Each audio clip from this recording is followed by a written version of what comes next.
শীতলকুচির গোলে নাওহাটি ভারত বাংলাদেশ সীমান্তবর্তী এলাকায় সকাল থেকে উপচে পড়া মানুষের ভিড়। কিন্তু কেন, জানুন বিস্তারিত এই প্রতিবেদনে।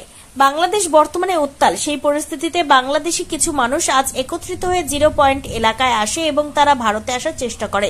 ভারতের বিএসএফ তাদের সীমানায় আটকে দেয়। সারাদিনভর ভারত বাংলাদেশ সীমান্তবর্তী সেই জায়গায় বিএসএফ এর তৎপরতা জারি থাকে।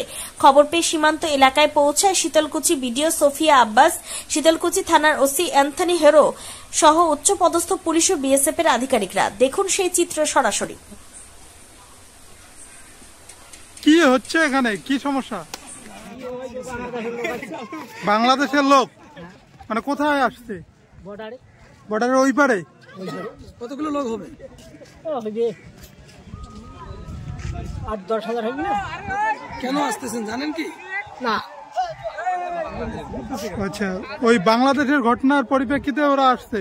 হ্যাঁ, ওমর আলা কি ঘটনা মা? আচ্ছা, এই জায়গাটার নাম কি? এই জায়গাটার নাম হল জাগনিহাটি। আচ্ছা, কোন গ্রাম পঞ্চায়েত? দেখা যাচ্ছে প্রচুর মানুষ। লাডি এটা পঞ্চায়েত কায়াডি। আপনার নাম? আপনার নাম? আমার নাম মকবুল।